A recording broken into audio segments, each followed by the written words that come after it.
What is up, ladies and gentlemen, boys and girls? This is Kenneth the K-Rock Klein coming to you with episode 40 of Krocking, Locking, and Dropping with the K-Rock. That's right, for the 40th time, we are going to be crocking, locking, and dropping with yours truly. And folks, I gotta tell you what, this is definitely something that I never thought I would have gotten to. 40 episodes, man, talk about a big, massive accomplishment for yours truly. Whether or not you're listening to this podcast or this is the first episode that you're just tuning in, please welcome yourself to my thought processes with all these sports conversations that we may be having as well. Again, you can subscribe to my YouTube channel at KWCLINE91 and also to Podbean and Spotify. That is where I put out these podcasts, and this is where the next episode is going to go out in. So, folks, obviously, we got some sports events going on right now. Of course, the World Series still going on. Dodgers are currently up 3-0, so right now they have a hammerlock on this series, and as much as I hate both teams, I mean, you got to give the Dodgers a lot of credit. They're definitely playing the best baseball right now, and I think this would definitely be calmer for the Yankees for spending a lot of time focusing on one team when they really should have been focusing on the Dodgers. So, yeah, Yankees are really continuing to make themselves miserable as they are going to be possibly eliminated unless they can win 4 straight, which the odds of that happening are slim to none. But we'll see what happens as the series continues onward. Yay. But I'm going to be talking about the NFL for this edition because I'm sure some of y'all are probably aware of a comment that was made by Anthony Richardson, the quarterback for the Indianapolis Colts, and a post-game presser after the Colts lost to the Houston Texans on Sunday. And I'm going to be talking about that and giving out my thoughts on this particular comment because, man, I got to tell you what, this is without question something that I never thought would have been a big factor in a situation like this. So I'm going to be talking about Anthony Richardson, what he said, and then also I'm going to be giving out like a top 10 kind of a list, like David Letterman show. I'm sure you probably remember David Letterman, the former talk show host up in New York, where he basically would always give out these top 10 lists regarding certain topics, random topics, or just things that are going on in the world's news at the time. So I'm going to be doing a little bit of a top 10 comments thing with regards to Anthony Richardson. But first, and then also I'm going to be giving out my NFL predictions for this upcoming week. I have to kind of get this out there because it's a big game on Thursday, and we'll wait and see what happens in that game. So I'm going to be giving out my predictions as always. But first, I want to talk about another NFL moment. I'm sure some of y'all, or y'all probably are aware of the exciting finish between the Washington Commanders and the Chicago Bears. I wasn't sure if Jaden Daniels was going to play in this game or not because he got hurt in the last game, but somehow he managed to recover, and as of now, he is currently back on the field. And man, what a finish. They took on the Chicago Bears. It was a battle of the top 2 NFL draft picks. Scoring-wise, it didn't quite have that a lot of excitement, but it did have a great finish. So the Bears had just taken the lead 15-12 with seconds left to go. Washington had the ball. They drove down the field. They got themselves to, at about the 46-yard line, their own 46-yard line with about 1 second or so. So they had to throw up a Hail Mary. So Jaden Daniels drops back. He steps to the field. He launches a pass. The ball gets tipped in the end zone, and it is caught by Noah Brown, his teammate, for the game-winning touchdown. What a remarkable achievement by Jaden Daniels to complete a Hail Mary. Great job for him. Great job for Noah Brown. I'm sorry that he's not with the Texans. I wish he would have been, but he had some injury issues that kind of plagued him this past season. So he's getting a fresh start in Washington. Looking forward to see what he does as well. And I think Washington is a team to look out for. I don't know if you can call them a Super Bowl caliber team at this point, but we'll wait and see how things play out. But let me bring something up here. Like on the play, there was a video before the final play that happened. Chicago Bears cornerback Tyreek Stevenson got himself in a little bit of a hot water situation here. He was on the field for the Hail Mary play. And right as the play was about to develop, right as the play was starting, he was seen turning to the fans in Washington and just taunting him, saying, yeah, this game's over. This is pretty much it.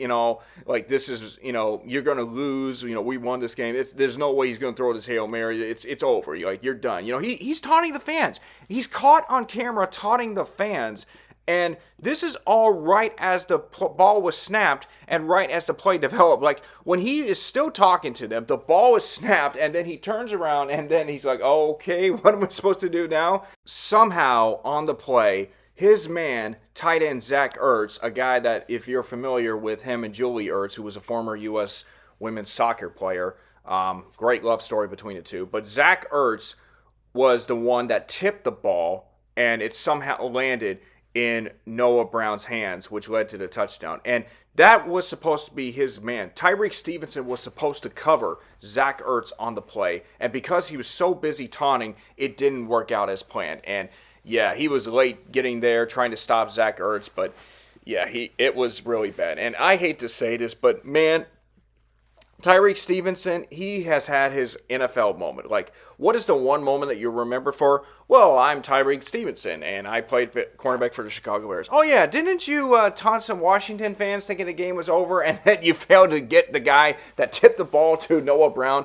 Yeah, that was me, and all that, yeah, But to Stevenson's credit, he did apologize on social media. He said, to Chicago and teammates, my apologies for lack of awareness and focus. The game ain't over until zeros hit the clock. Can't take anything for granted. Notes taken. Improvement will happen.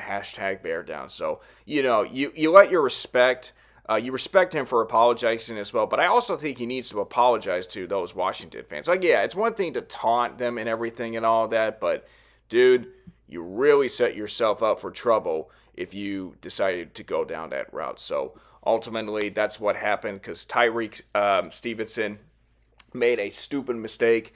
Definitely a stupid mistake. That's something that he's probably not going to live down for the rest of his NFL career unless he does something really remarkable. But, man, I don't know how you can overcome such a horrible mistake. I mean, there's one big mistake for everybody that it's hard to live down. And, yeah, Tyreek Stevenson is definitely going to have a hard time living this one down. So, but, yeah.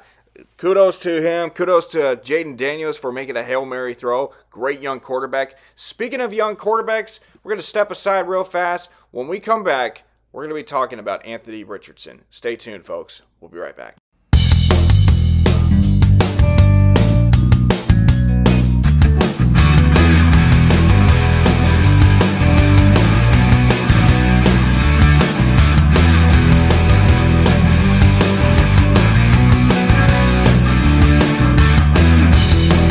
So Sunday was a very interesting day as far as the NFL is concerned. Obviously, there were a lot of big highlight moments for that matter. You had the Baltimore Ravens suffering an upset loss to the Cleveland Browns, who won after the unfortunate passing of their play-by-play guy, Jim Donovan. Rest in peace to him. And heartfelt sympathy and prayers to all the members, the Cleveland fans, and to his family members, and to everyone that loved the guy as a broadcaster. But the Browns did upset the Baltimore Ravens 29-24 to win the game. You had the Hail Mary pass from Jaden Daniels to Noah Brown, which was tipped by Zach Ertz, who was supposed to be guarded by Tyreek Stevenson, if not for the taunting, which we talked about in the previous segment. And then, of course, the 49ers, again, winning their game against the Dallas Cowboys. Seems like a common routine. I wasn't trying to pick Dallas because I thought they could break the streak, but I just didn't know if the 49ers could keep up the momentum, especially with the losses that they were having. But, yeah, they definitely proved something to this point. But I want to focus on the Indianapolis Colts and Houston Texans game for a bit. So this game on Sunday was pretty big, and it was a big game, and it really should not have been in that situation in the first place because the Texans had a 2-game lead last week, and they laid a stinker to the Green Bay Packers. And meanwhile, the Colts upset or defeated the Miami Dolphins 16-10. So now the lead was down to 1 game for the Texans. Houston was sitting at 5-2. The Colts were 4-3. Now, the Texans had won their last game against the Colts early in their season, so you knew it was going to be a tight game. But you had to think that this game was for first place. It was a must-win game for the Texans. And because basically, if the Colts lost the game, they would be tied. Like both teams would be tied, and you never know what's going to happen the rest of the way because it would require Houston winning, Indianapolis losing, or vice versa if you're a Colts fan for that matter. But it was a very tight game. The Texans, they came out on top. They won 23-20, another close game, which is kind of becoming a routine at this point. But there are some issues with the Texans. Obviously, the number one issue has been the offensive line. I mean, C.J. Stroud, he's doing all he can, but he's getting chased out of the pocket. He's running, scrambling, making all these throws, and he's not getting as much protection time as he had been in previous years, or not previous years, but last year. And that's definitely a concern for a Texans team that is wanting to win and make something out of this season. Maybe make it to the Super Bowl. If not this year, then potentially next year and all that. They want to be a team that wants to be among the elite. But right now, they're just not having that because of the offensive line issues. Then, unfortunately, Stephon Diggs suffered a knee injury. We don't know the severity of that injury as of this podcast, though some words are saying that there is some massive concerns and it may not be a good sign. I'm hoping that it's not an ACL situation. I'm hoping maybe it's just perhaps like an MCL where he may be out for 2 months for that matter, but you just don't really know. And, I mean, Stephon Diggs has been really a useful player for the Texans. Not saying he's been the best player because that's Nico Collins, but Collins is out with an injury and he'll return in a couple of weeks. So the Texans are getting some good news out of the receiving corps. But you just have to feel bad for Stephon Diggs wanting to make an impact, and right now it seems like he could be missing a lengthy period of time, if not the rest of the season. So, but you still hope the Texans can turn things around eventually. I mean, Bobby Slowick, you got to work on your calls, man. Offense is not really gelling as well, and that's the thing. The Texans have so much potential, but I feel like they got the wrong offensive coordinator, and I just think that Bobby Slowick has not developed into that guy that everyone the offensive coordinator that people expected him to be. And I don't know whether it's just because he's still young, he's still learning, or maybe that's just the way he's calling it and it's just not working. So somehow, some way, the Texans need to get a new offensive coordinator. A guy that was thought to be a candidate was Cliff Kingsbury, who I really like. He's got a great offensive guru mindset. I think Cliff Kingsbury should always be offensive coordinator and not a head coach in the NFL or a college level for that matter. But yeah, so I think the Texans can still figure things out. As I've always thought that you don't play your best football in October, you play it in late in the season, December, because I know the Texans are going to have some tough games. 10 days where they have 3 games against 3 playoff caliber opponents with the Dolphins, the Chiefs, and the Ravens. It's going to be a very tough stretch for the Texans, and if they want to be the best or be considered a Super Bowl caliber team, they really need to, improve their offense. They really need to win. But they're still a resilient team, and that's the scary part where teams that are going to be facing off against these guys. So, a little bit of a talk on the Texans situation, but I want to talk about something else that happened in the game, and that involves Anthony Richardson, the quarterback for the Indianapolis Colts. There was a sequence in that game that has gotten everyone's attention. And there was a sequence in the press conference afterwards that has everyone talking. The national media is talking about it, and a lot of local media around here in Houston or Southeast Texas is talking about it. So this is something that I never thought I would ever hear or say or expect to hear from any quarterback in the NFL, let alone any player for that matter. But in order to understand why, we need to go back and, relive everything that happened in that game, or at least in that stretch. So let's start late in the second quarter. The Colts and the Texans are tied at 10. Indianapolis has the ball. They have it in their own territory. And Anthony Richardson throws an interception to Jalen Petrie, who returns it for a couple of yards. The Texans are able to get the ball, and they score a touchdown. C.J. Stroud hits Tank Dell. Houston leads 17-10 at the break. Now we go to the first drive of the third quarter. Indianapolis drives to the 41-yard line. Then you have a Anthony Richardson pass to Granson for 4 yards. On 2nd and 6 at the 37, the 12-yard rush from Jonathan Taylor is called back because of a holding penalty. Then on 2nd and 13, at the 44 of Houston, Richardson hits Mitchell for 9 yards to make it 3rd and 4. And this is where Richardson fumbles the football, and, it's a loss of 5. The Colts recover it, but they lose 5 yards. They have to punt. So then they punt the ball. They force Houston to punt as well. The Colts get it back, and they're driving, and here's where things get really interesting. 1st and goal at the 10-yard line. Taylor runs for 2 yards. 2nd and goal at the 8-yard line. This is at Houston's 8-yard line. Indianapolis gets called for a false start. Then 2nd and goal at Houston's 13. We get a timeout called, I want to say, by the Colts. Then 2nd and goal, 13. A touchdown pass from Richardson to Alec Pierce. Colts tied the game, except that play is going to be called back due to an offensive pass interference. So the Colts are backed up 10 more yards. So now you're looking at 2nd and goal at the 23 of Houston. Not something you hear often, but this is what the Colts are dealing with. Richardson then gets the ball. He runs around. He's trying to find some holes. He takes off, but he gets sacked at exactly the same spot, so he didn't gain any yards. And this is where things get interesting. Because Richardson, afterwards, he immediately taps his helmet. And when you tap your helmet, that basically says, hey, I want to come out of the game. He has to tap it to his own sideline. So Richardson comes out of the game. Joe Flacco comes in. And 3rd and goal at the 23, he hands the ball off to Taylor, who can only get a couple of yards. Indianapolis settles for a field goal to cut the lead to 17-13. So what was once a promising end to such a great drive from Indianapolis ended up resulting in some bad breaks, bad penalties, and leading to a field goal, which only cut the lead to 4. And that is pretty significant because now everyone is wondering, okay, what happened? Like, why did Anthony Richardson go down? You got to remember, he was out with an injury earlier this season. And, people were thinking, is he hurt again? Like, what's going on? Does he have a concussion? Like, maybe, what's going on here? Like, what's wrong with him?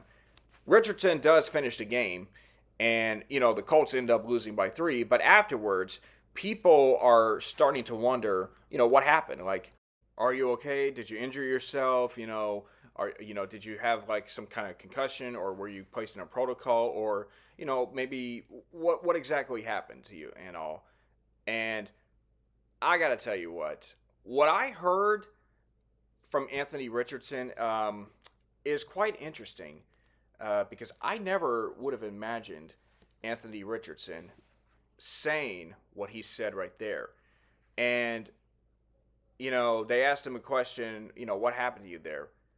And Anthony Richardson said, tired, I ain't going to lie, that was a lot of running right there that I did, and I didn't think I was going to be able to go that next play, so I just told head coach Shane Steichen that I needed a break right there. Let me repeat that. Tired, I ain't going to lie, that was a lot of running right there that I did, and I didn't think I was going to be able to go that next play. So I just told head coach Shane Steichen I needed a break right there. I'm going to borrow a catchphrase from a YouTuber that I watch, Jaguar Gator 9, who's a Jacksonville Jaguars fan, football historian. Like, he does a lot of research for all these football videos. But I'm going to borrow one of his quotes, so I'm crediting him for this one. So if he listens to this and he hears this, just know that I'm giving you all the credit. I'm not taking it away. But I have to say this when I heard this quote from Anthony Richardson. I'm sorry, what? Are you kidding me? You stepped out, you took a break, you basically removed yourself from the game for one play because you were tired? What? I mean, I don't know what else to say. Like, I thought I've heard of all. I thought I heard all the stupid excuses in the world. But this is what you say. You basically said that you stepped off the field because you were tired. Oh my gosh, there is so much to dissect right here. I mean, oh my gosh. So much to dissect. Where do I begin? I mean, let's be real here. Like, I mean, as a kid growing up, you're always taught not to lie, not to steal, not to cheat, not to do everything, and you always live by those morals. Well, unfortunately, we are at that stage where those child morals that we learned growing up, they no longer exist. We're adults now, and we don't necessarily go too far off the rails, but we sometimes try to bend the truth as a way to not let everyone, know the severity of a situation or the real reason, because we don't want to put ourselves and make ourselves embarrassed. But oh my gosh, Anthony Richardson, by basically admitting the real reason why he stepped out of the play, why he tapped out, is basically telling everyone that, yeah, I was tired. I was conditioned. I did a lot of running. I was tired. I needed a break and everything. Oh my gosh. Dude, you're an athlete. You're an athlete. I mean, you're going to be running. You're going to have to be in condition. I don't even know if you're in good condition right now if you keep saying that, oh, you just were running out and everything. Like, dude, what are you thinking by saying that? I mean, what else am I supposed to say, everyone? Like, what else am I supposed to say to the guy? I mean, basically, the thing that really bothers me is that I feel like Anthony Richardson could have gotten away with it. Like, he could have, avoided all this talk if he had just basically said something to the effect of, look, I got the wind knocked out of me, and I needed to come out just to regain myself, regain my composure and everything. But I knew I was going to go back in eventually. So, look, it was just a one freaky thing. I got the wind knocked out of me. I'm okay. I went back in there and I finished. But to say that you were tired in the third quarter, like literally, not even the middle of the third quarter, not end of the game, not like at the end of that play, you literally said you were tired and you needed a break. Dude, this is not a good look for you. It's not a good look for all three parties involved. Like, there's three parties. There's Anthony Richardson, there's his teammates, and there's his Colts. I'm going to get into all the reasons why it's a bad look for everyone here, but let me say this. When I first heard that, I thought to myself, maybe he misused that word. Like, maybe that's not what he really meant to say. Like, yeah, you could say he was probably tired, but maybe he should have said something to the effect, like, maybe he's just saying, well, I was kind of, tired or just a little fatigued and all that. Like, I don't think he really meant to say he was tired. I think he meant to say something else. Like, he had the wind knocked out of him and everything, and, needed to come out just to regain himself and all, which would be more understandable, as I said. I think he might have misused the word tired. He might have said it in a way that has everyone perceiving it to be a negative thing. But nope. You want to know what he said? He said he ain't gonna lie. So he was honest. He told the truth. I mean, yes, telling the truth is very good. But sometimes telling the truth in a situation like this is going to make you look like an idiot. It's a bad look for three parties. Why is it a bad look for the three parties involved? For Anthony Richardson and his teammates and the Colts organization? Let me tell you why. Anthony Richardson is making himself look bad here because he's a top 5 draft pick who, quite frankly, hasn't lived up to expectations that were placed among him. He's been injury prone, and he had himself a terrible game against the Texans. Mind you, he went 10 of 32 with 1 touchdown pass, but he started the game 2 of 13, which tells you how bad that is. That's just not a good look. And the funny thing is, the Colts only lost by 3 points. But then, of course, he hasn't been playing up to par, and has been one of the reasons why the 2023 NFL quarterback class, the quarterbacks that were drafted in the 2023 NFL draft, I know there's been a few and all, but 3 of the 4 quarterbacks, CJ Stroud excluded, have not been flashy at the moment. Like, we could talk about Bryce Young, we could talk about Will Levis and their struggles, but Anthony Richardson has not really been a consistent quarterback. He's been in and out of times. He's had to deal with injuries, but this this is a bad moment. Like, this is a bad thing that he is saying. It's just not that good. It's also bad for his teammates. How can Anthony Richardson gain the trust? How can his teammates respect him? How can his teammates trust him when he taps out and says, I'm tired, I'm going out there for one play? You want to know how many quarterbacks are tired on the field, but they don't tap out? The only time they tap out is if they know that they're seriously hurt and they don't want to, ruin chances of a victory. Otherwise, they suck it up, they will themselves to get back on the field, and then they go finish the game. How can teammates trust him? How can his offensive linemen block for him when they're already having doing a bad job blocking for him after he's doing with all the pressure, from the opposing defenses and everything? How can they do that? And most importantly, for the Colts organization's perspective, they used their draft pick on him back in 2023, and they have not seen him perform to the level that they expected it. The only reason why Indianapolis was in a position to potentially tie for first in this AFC South division was because of Joe Flacco, who really performed well for the Indianapolis Colts. But no. You still got to give Anthony Richardson his due. You got to give him a chance to start. And Richardson, yeah, he won the last game against Miami, but he did not play well against the Texans. I just don't know what else to say on that. Anthony Richardson is wasting the Colts' time, and it seems like Colts fans are getting frustrated by this. I don't think this is by no means similar to what the Cleveland Browns had to deal with for Deshaun Watson and everything. This is completely different. I think Richardson is a better quarterback than Deshaun Watson, but this particular moment and the fact that he hasn't been consistent is definitely a cause of concern for Indy. Right now, I feel like the Colts' best chance of making themselves a playoff team is to go with Joe Flacco. Flacco may be in his late 30s, but hey, he's a better option than what you got down there.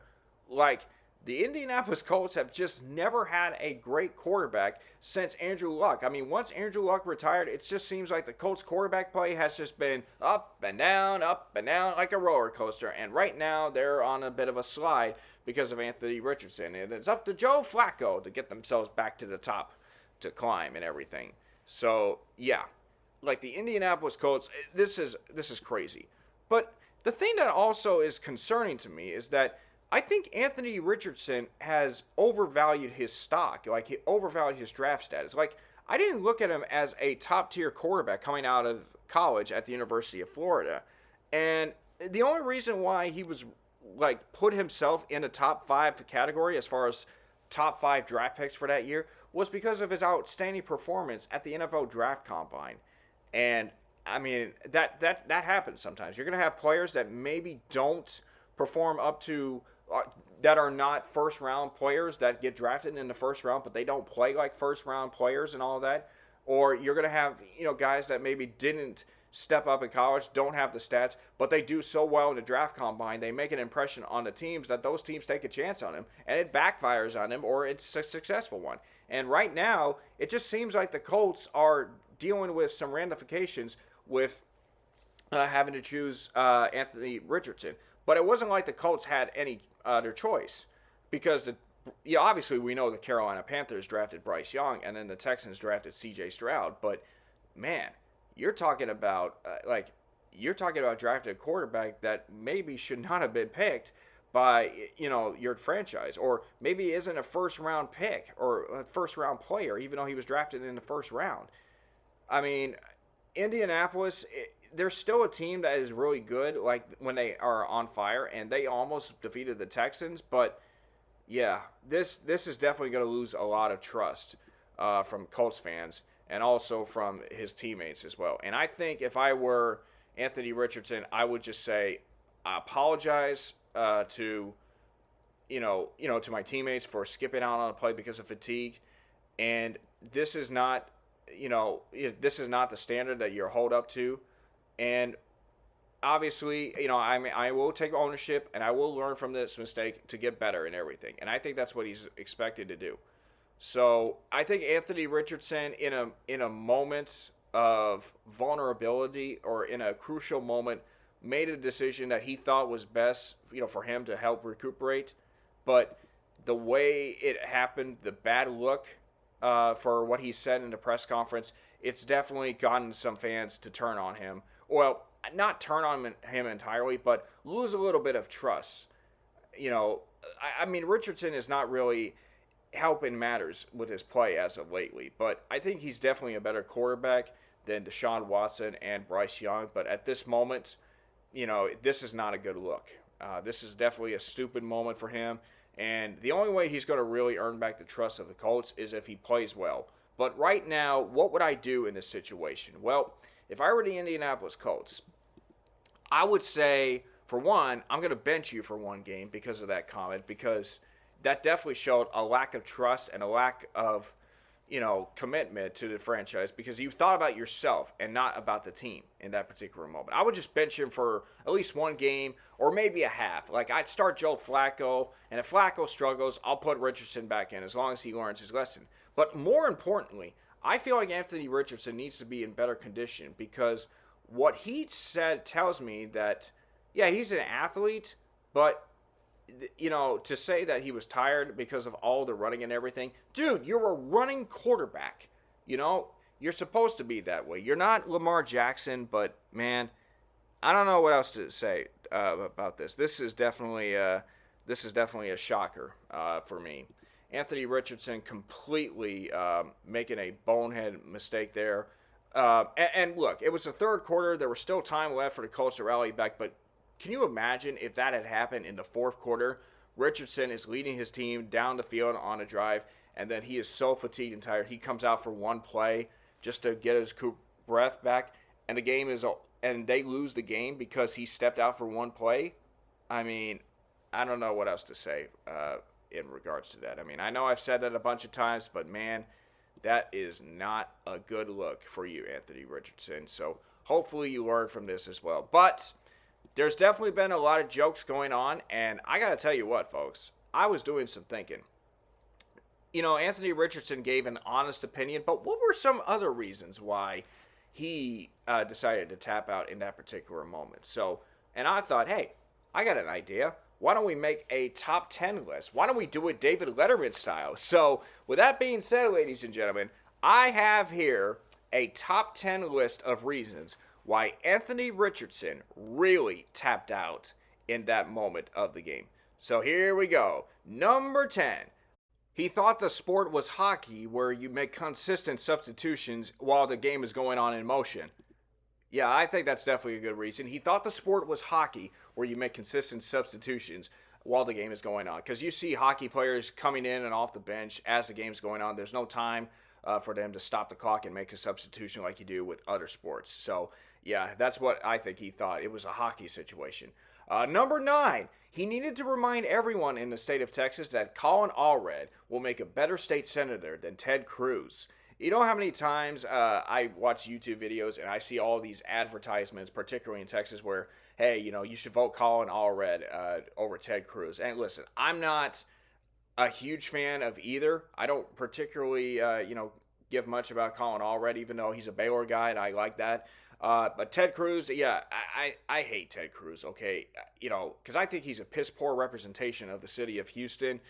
He's a Houston guy, and he's probably the reason why the teams that he's gone to sporting events lately haven't been winning. There seems to be some kind of curse, but I just don't really like Ted Cruz for his policies and everything. And, yeah, I think he's a bad representation for the city of Houston, so go figure. If I want to be a better Houstonian, I want to be better than Ted Cruz. That's my personal opinion. But, yeah, I think Anthony Richardson was trying to get everyone in the state of Texas to vote for Colin Allred over Ted Cruz for state senator, and maybe endorsing some political candidates for the upcoming election.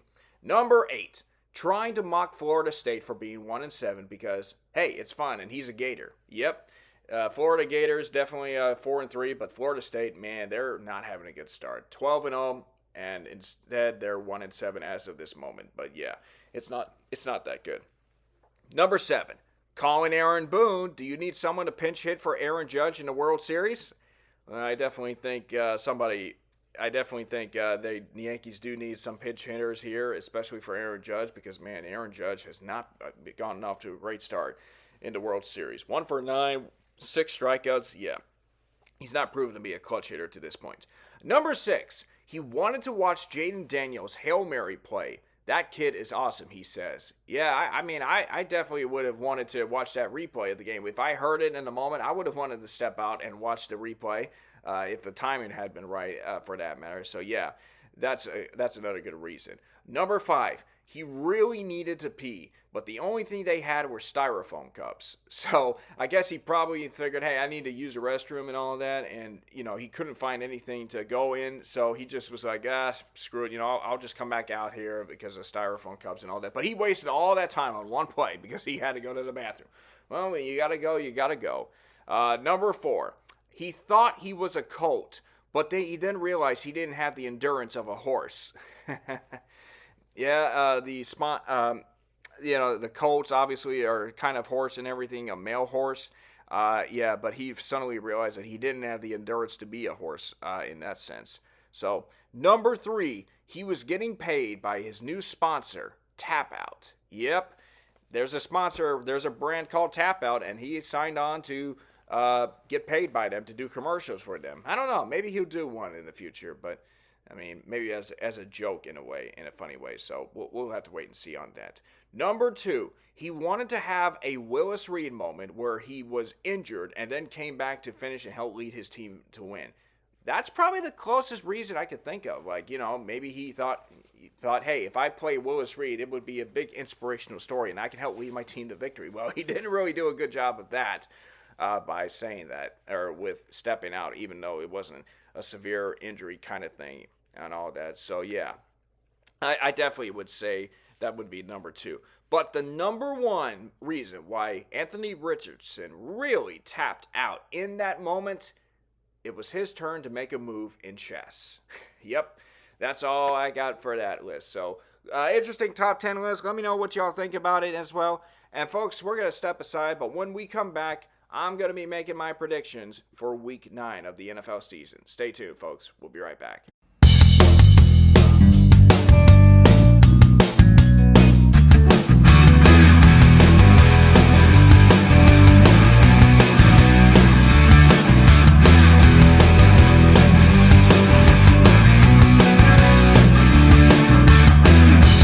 Alright, and it is time now for my Week 9 predictions. Now, last week I sort of barely went above 500. A 16-game set, I ended up going 9-7, so definitely not the best week for me. But my overall record as of right now is 81-42. So I still got a pretty good record. If this were a baseball season, that would be very good for maybe first place or second place if somebody else were to get to 90 wins by this point. But who am I kidding anyways?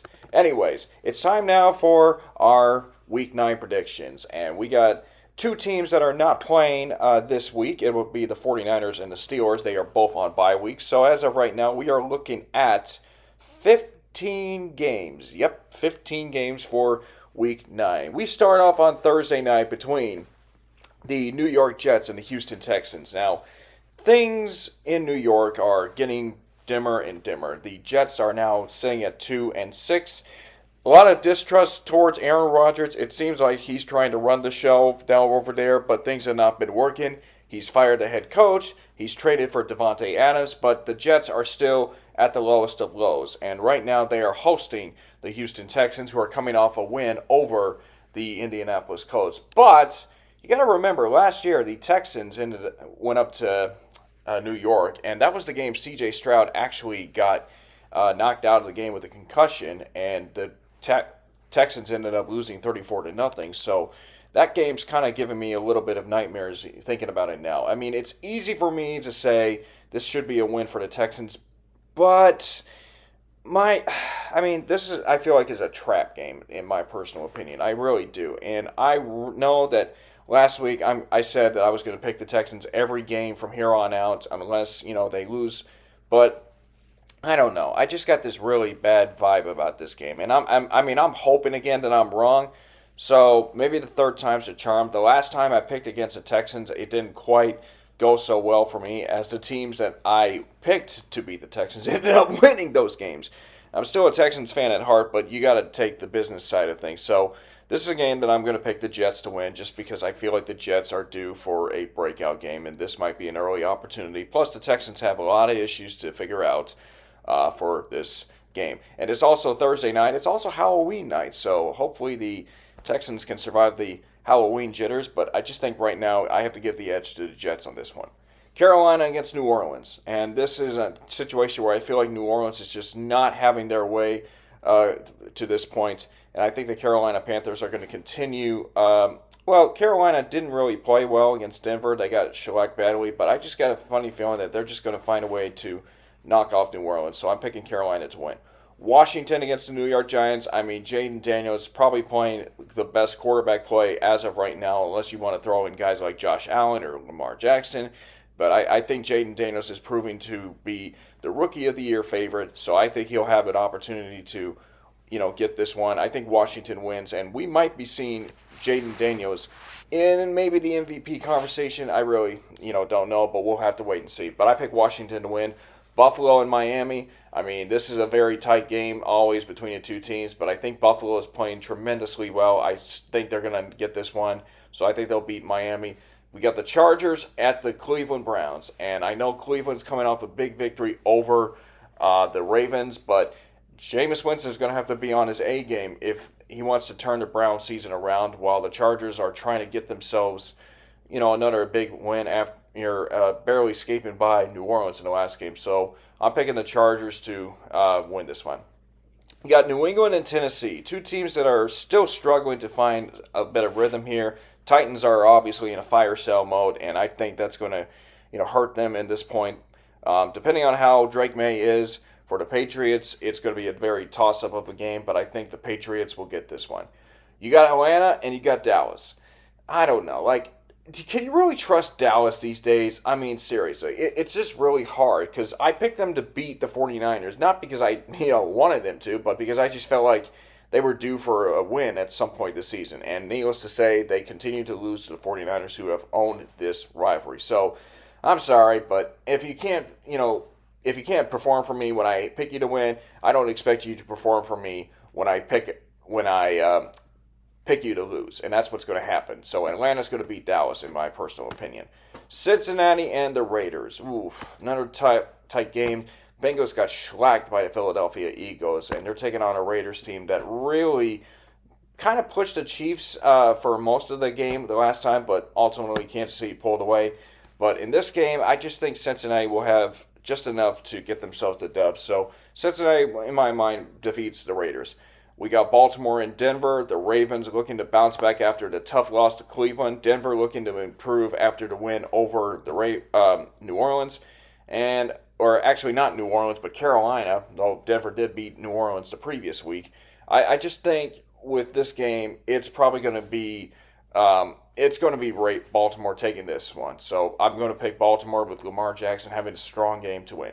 Now, here's the interesting part. Arizona and Chicago. I know the Bears are still, they're coming off a tough loss, and Caleb Williams has had his moments this season. But, I mean, Kyler Murray and the Arizona Cardinals, that is going to be an interesting game to decipher and to watch. I mean, I really like what the Arizona Cardinals are trying to do. I mean, they're currently the first place in the NFC West right now. I mean, why should you be excited for them? Well, they're first place in the NFC West for the time being. I mean, that is just a remarkable accomplishment. I didn't even think the Cardinals would be in first place. Well, I say that because there's a three-way tie for first, so it's a bit of a jumbled mess in the NFC West at this point. I mean, maybe the surprising division that nobody thought would be this competitive in an ugly way, in a sense. So, a bit of a toss-up game, but maybe the Cardinals are going to get this one. I think they'll be fine to defeat the Chicago Bears at this stage. So I picked the Arizona Cardinals to knock off the Chicago Bears for this game, by maybe my upset pick. Philadelphia Eagles looking to keep the momentum going. They're going up against the Jacksonville Jaguars.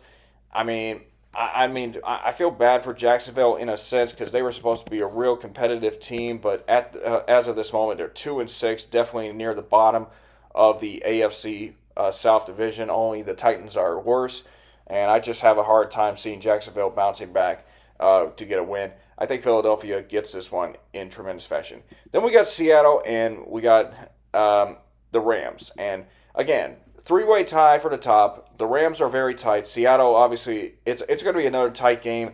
I think Seattle will be able to just slightly get a head's edge over the Rams. Now we got Detroit and Green Bay. Now the Lions are currently 6-1. However, the Packers are trying to get themselves back on track. But this is a tight game, and Jordan Love, of course, is had a bit of an injury. However, it has been reported that it was a groin. The MRI showed no groin injury. So the Packers clearly were fortunate not to have Jordan Love, at least miss some significant time. But we'll see if he can be able to, get going. I'm not sure if that's going to be the case because some people are questioning whether he will be playing. I don't know if that's going to happen. Because of that, I think Detroit is going to win just because they're playing the best football out of all the NFC teams at this moment. Minnesota and Indianapolis. The Vikings trying to bounce back after, losing to the Rams the last few weeks. This is definitely going to be a team that is now suddenly finding themselves in a bit of a slide. So I think the Minnesota Vikings are going to figure it out eventually, but they're taking on a Colts team that's also pretty competitive, and it's going to be a toss-up of a game. So right now I think Minnesota's dealing with that adversity that you need to have as a team, and I think they'll be able to bounce back. So Minnesota wins over the Indianapolis Colts. And then finally, the big game, of course, the Kansas City Chiefs and the Tampa Bay Buccaneers. This is a toss-up of a game. I mean, Kansas City still the only undefeated team at this point, but they're not really the most dominant team. Like, they're winning, but they're not doing it in convincing fashion. And I think that just shows that teams are not afraid to stand up to them. And I think the Tampa Bay Buccaneers might be giving the Kansas City Chiefs a very tough test at this point.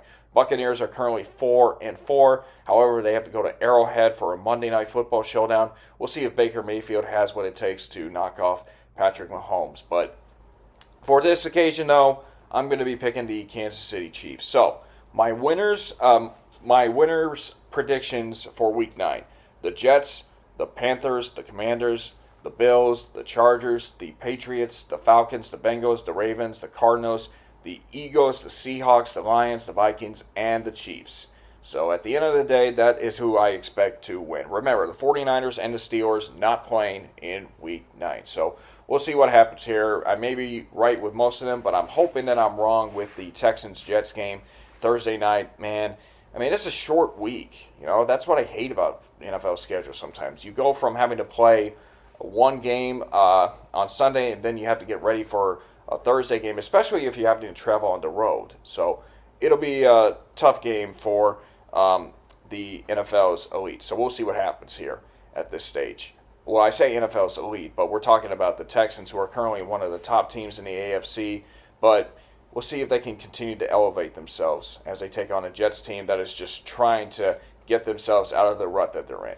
So that's going to do it for this edition of Krocking, Locking, and Dropping with the K-Rock.